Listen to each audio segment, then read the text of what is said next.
경제읽기 시간입니다. 미국 연준이 기준금리 인상을 예고하며 한국은행도 2월 중 기준금리를 인상할 수 있다는 전망이 나오고 있습니다. 네 번째 기준금리 인상이 단행될 경우에 이 부동산과 자산 시장에 미칠 영향은 어떨지도 관심인데요. 관련 내용 박연미 경제평론가와 함께 짚어보겠습니다. 어서 오십시오. 안녕하세요. 자, 미국의 지금 긴축 행보가 빨라지면서 우리나라 역시 금리 인상 시기가 좀 앞당겨지는 게 아니냐 하는 이런 전망이 나오고 있습니다. 지금 2월 중에 한국은행이 추가로 인상할 수 있다, 단행할 수 있다라고 분석이 나오고 있는데 어떻게 보시나요? 글쎄요, 그게 사실 최종적으로 한국은행이 결정하기까지는 예단하기 어렵습니다만 네. 일정상으로는 좀 부담스러운 게 사실입니다. 지금 지난해 하반기부터 시작을 하면 벌써 세 번째 금리를 올린 그런 상황인데다가 3월 9일에 지금 대선을 앞두고 있는 상황이잖아요. 대선 직전에 금리를 올려서 민생고를 좀 가중시킨 사례가 사실 드물기 때문에 정치적인 일정을 고려하면 그렇습니다만 말씀하신 것처럼 현재 시간으로 26일 미국 중앙은행 회의 끝나고 나서 생각보다 더 많이 더 빠르게 기준금리가 올라갈 수 있다는 그 전망이 어제 세계 증시를 흔든 거잖아요. 예. 그래서 어제 아시아 증시가 전반적으로 3%대 급락세를 보인 건데 우리나라가 1월에 올리고 2월에 또 올릴 수 있겠느냐. 저는 사실은 지금으로서는 절반보다 가능성이 좀 낮다고 보거든요. 예. 물론 향후에 기준금리에 대한 미국 정부의 입장이 나온다거나 혹은 우크라이나 상황이 좀 굉장히 악화돼서 네. 전반적인 물가 급등세가 나타난다거나 이렇다면은 또 모르겠습니다만 오늘 이 시점에는 50대 50으로 보았을 때 50% 미만이다. 저는 개인적으로는 그렇게 판단하고 있습니다. 예, 그렇습니다. 아무래도 미국에서도 3월 금리 인상론이 나오고 있기 때문에 네. 그 변수가 있는 것 같습니다. 한국은행이 만약에 이제 기준금리를 또 인상하게 되면은 담보대출 금리가 오르고 매수 심리도 움츠러들면서 부동산 시장이 좀 영향이 받지 않을까 이런 관측이 나오고 있는데 이런 상황에서 서울 아파트 값이 20개월 만에 하락하는 모습을 보였거든요. 영향이 벌써부터 나타나는 걸까요? 일단 서울의 아파트 가격이 상승세를 멈추거나 혹은 하락 전환한 건 이제 천천히 나타났던 현상인데 예. 말씀하신 것처럼 지난해에도 지역별로 편차는 있었습니다만 전체 평균으로는 서울 지역의 아파트 가격이 상승세였거든요. 예. 근데 이게 처음으로 전체 평균에서도 네. 하락세로 돌아서게 된 거고 지역별로 좀 그 분류를 해서 보면 예. 서울에 있는 25개 자치구 중에서 11곳은 가격이 이제 하락세로 완전히 돌아섰고요. 네. 6개 구는 상승세를 멈췄다 이런 결과가 나와 있습니다. 소위 절대로 떨어지지 않을 것 같았던 강남 서초도 네. 이제는 상승폭이 상당히 줄어들었고 송파도 보합세로 돌아섰는데 왜 이런 현상이 나느냐 일단 시장을 두 가지 섹터로 보실 필요가 있어요. 한 가지는 매매가 정상적으로 이루어지지 않기 때문에 지금 상황에서는 호가나 거래가가 상당히 낮은 상황에서 네. 급매로 내놔도 팔아야만 하는 사람들이 시장에 많은 상황이거든요. 예. 실제로 거래 건수가 어느 정도냐 보면 12월 거래량이 지난해 연말 기준으로 보면 1,088건이었어요. 예. 이게 2020년, 2021년 상황도 많이 다르지만 세계 금융위기 당시였던 2008년 12월 상황도 그때도 1,500건 이상 매매가 됐거든요. 그렇다면 초고환율의 금리도 상당히 높은 수준이었던 2008년 세계 금융위기 당시의 12월보다도 지난해 12월에 거래량이 적었다는 거예요. 네. 그러면 이게 객관적으로 매매가 정상적으로 이루어지지 않는 상황에서 나온 통계라는 거 하나 고려하셔야 되고 예. 그렇다면 그럼에도 불구하고 왜 이런 현상이 나타나느냐 가장 큰 건 대출 규제입니다.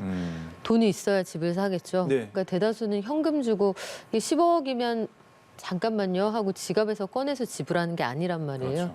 대다수는 대출에 기대게 되는데 대출을 안 해주면 집을 살 수 있는 사람은 사실 한정되는 거고 네. 그 링에 올라갈 수 있는 사람들은 이제 급매로 나온 걸 싸게 살 수 있는 상황이다 보니까 부동산 시장이 전반적으로 두 개의 섹터로 진행이 되고 있다 해서 진단도 엇갈리는 이유가 거기에서 나옵니다. 네. 전체적으로 거래가 정상적이지 않은데 이걸 추세적인 대세 하락세로 볼 수 있느냐 이런 반론이 하나 있을 수 있지만 예. 현실적으로 나타나는 통계상의 거래가는 떨어지고 있다. 또 이런 주장이 맞붙을 수 있는 극과 극의 온도차가 있는 그런 부동산 시장이다. 이렇게 이해할 수 있습니다. 예. 확실히 지표만을 보고 분석하기에는 네. 좀 결단하기 이른 것 같고요. 미국 연준의 이제 매파적 신호가 나왔잖아요. FOMC 후에 이제 그 발언들이 좀 더 매파적에 가까워서 국내 증시가 하락하는 모습을 보이고 있습니다. 지금 일각에서는 뭐 코로나다, 금리 인상이다, 뭐 네. 우크라이나 사태도 있고요. 여러 불확실성이 한꺼번에 많다 보니까 퍼펙트 스톰 가능성 이야기도 나오고 있거든요. 네. 퍼펙트 스톰이 정확히 무엇인가요? 말이 좀 무섭죠. 예. 최근 들어서 이제 경제 상황이 좀 악화된다 싶으면 퍼펙트 스톰, S의 공포, R의 공포 여러 가지 그렇게 극단적인 제목들이 이제 전면에 등장하게 되는데 네. 일단 저는 그런 제목은 좀 지양하는 편이어서 퍼펙트 스톰의 사전적인 의미만 설명을 드린다면 여러 가지 현상들이 개별적으로 나타났을 때는 이 시너지에 따른 폭발력이 제한되겠지만 예. 만약에 기압골이 두 개가 부딪힌다거나 아니면 여러 가지 자연재해가 동시다발적으로 발생한다고 하면 개별적으로 대응할 수 있었던 수준의 문제점들도 확 폭발해서 이게 감당하기 어려운 수준이 될 수 있잖아요. 네. 이걸 경제 상황에 빗대서 표현하는 게 최근 들어 이야기하는 이른바 퍼펙트 스톰인데 상황은 일단 그렇습니다. 지난해까지 고물가 상황은 이미 다들 주지하시고 있는 상황인데 고물가 상황 속에서 여기에 대한 대응책으로 미국이 금리를 올린다고 했고 금리를 올린다고 하다 보니 유동성이 부족해질까 우려한 세계 증시가 굉장히 지금 몸살을 앓고 있는 상황이고 네. 그러다 보니 미국으로 돈이 몰려갈 테니 신흥국에서는 자금 이탈 우려가 있는 거잖아요. 예. 환율이 급등하는 것도 역시 마찬가지로 연결되는 상황인데 예. 이 모든 게 동시에 나타나면서 금리가 올라가면 결국 가계부채를 감당해야 되는 그 원리금 상환 부담도 늘어나지 예. 않습니까? 이 모든 게 중첩되었을 때 경제 성향이 상당히 어려워질 수 있다 해서 붙인 제목입니다. 예. 뭐 퍼펙트 스톰까지는 아니지만 지금 금융시장에 나타나는 현상을 보면은 네. 주식도 뭐 지금 이번 주에만 200포인트 이상 빠졌고요. 채권도 떨어지고 원화 가치도 하락하고 있는데 트리플 약세라고 지금 지칭하고 있거든요. 근데 이게 면면히 들여다보니까 아까 말씀하신 것처럼 자금 이탈, 외국인 자금이 많이 네. 빠져나가고 있단 말이죠. 그러면 설 연휴 이후에는 어떻게 돌아올까요? 당분간은 외국인 자금 이탈은 좀 각오를 하고 이 시장을 들여다보셔야 되는 게 네. 환율 문제가 있기 때문에 그냥 외국인들은 이 실질적으로 시장에서 투자 손실이 발생하지 않아도 환율이 올라가니까 예. 원화로 가지고 있는 것 자체가 손해가 되는 거잖아요. 그렇죠. 그러면 손실도 현실적으로 해지를 하면서 환율이 올라가는 그 속도에 대응해서도 위험을 줄여야 되기 때문에 기계적으로 내다파는 수요가 나올 수밖에 없는 상황이거든요. 네. 오늘 아침에도 보면 어제 워낙 많이 빠졌기 때문에 약간 오르는 듯 했는데 장 초반에 외국인들이 3천억 원 이상 물량을 쏟아내면서 예. 장중에 한때 우리가 굉장히 그 놀라운 수준으로 코스피가 빠지기도 했습니다. 네. 지금은 다시 상승 반전을 해서 회복을 하고 있는 상황이기는 한데 예. 이런 상황이 결국은 환율에 대한 부담 때문에 나타나는 것이어서 요거는 당분간 이런 현상이 반복될 수 있다. 오늘 그래서 그 장 초반에 2,600선 아래까지 코스피가 밀렸던 건 이런 환율 부담을 느낀 외국인들이 거의 주식을 던지고 있기 때문이다. 네. 이렇게 기억을 하시면 될 것 같고 예. LG 에너지 솔루션 관련해서도 글쎄요. 어제 오늘 상황을 보면 거의 전 국민 단타 대회라고 할 만큼 예. 에너지 솔루션에서 단기 수익을 보려는 분들이 많잖아요. 예. 그럼 거기서 나타나는 단기 투매 현상도 있단 말이죠. 그래서 이런 것들이 좀 정리가 되고 설 지나고 나서의 상황을 좀 보셔야 될 것 같은데 예. 일각에서는 현금을 보유해서 여유가 있는 분들의 경우에는 지금 기업들의 실적은 상당히 좋은 상황이에요. 맞습니다. 미국의 경우에도 100개 중에 77개의 실적이 시장 기대보다 좋았고 예. 우리도 1등부터 10등까지 기업들의 실적을 보면 실적은 되게 좋은 상황이란 말이죠. 현금에 여유가 있는 분들은 조금씩 떨어질 때 분할 매수할 기회다 이렇게 주장하는 분들도 있는데 저는 일단 당분간은 좀 관망을 하시다가 네.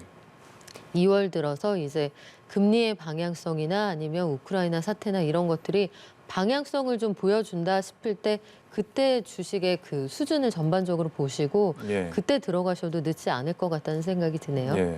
괜시리 이제 저점이라고 생각했다가 갑자기 이제 발바닥까지 가는 수가 있기 때문에 네. 조심하셔야겠고요. 지금 환율 이야기가 나와서 지금 원달러 환율이 1,200원 선을 돌파를 했거든요. 네. 그만큼 원화 가치가 떨어지고 있는데 그러면은 뭐 수출 단가가 올라가서 당장은 어떤 수출로 보는 이익은 네. 있지만 동시에 이제 수입 원자재까지 오르니까 가격이 변수가 있어서 마냥 이렇게 반길 수만은 없는 상황이거든요. 앞으로 무역에 어떤 영향이 있을까요? 일단 환율이 올라간다는 게 우리 중간재 수출을 많이 하는 나라에서 네. 그러니까 최종적으로 우리 상품의 가격을 매겨서 판매하는 것보다 중간재 수출이 많잖아요. 그러면 뭐 핸드폰 같이 우리가 만들어서 파는 건 좀 유리할 수 있겠습니다만 반도체도 마찬가지고요.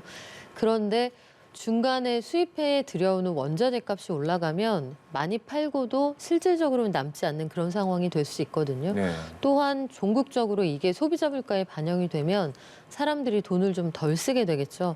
그래서 물가가 올라간다는 게 수출 대기업에게도 뭐 마냥 긍정적이지만은 않은 그런 상황인데 지금은 사실 개별 국가들이 이 환율을 방어하기가 상당히 쉽지 않은 상황입니다. 네. 금리를 올려서 환율 방어에 나서겠다 이런 입장이 나올 수는 있겠지만 일단 그것도 경기 상황이 만만치는 않단 말이죠. 네. 전체적으로 봐서 아마 최적화를 하는 게 아마 정부와 한국은행의 고민일 텐데 일단은 환율에 대해서 지금 꾸준히 구두 개입이 나오고 있는 상황이고 네. 말씀하신 그 고승범 금융위원장 건 마찬가지로 우리 증시나 환율이나 지나치게 과도하게 갈 필요 없다.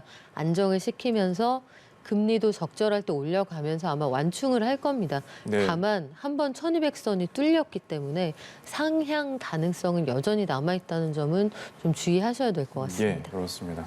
과도한 불안 심리는 좀 적절하지 않은 것 같고요. 조금 전에도 저희가 리포트를 통해서 전해드렸지만 지금 미국 경제 네. 37년 만에 가장 큰 폭으로 성장을 했습니다. 선진국이 지금 뭐 분기지만 7% 가까운 이런 성장세를 보이는 게 굉장히 기록적이잖아요, 사실.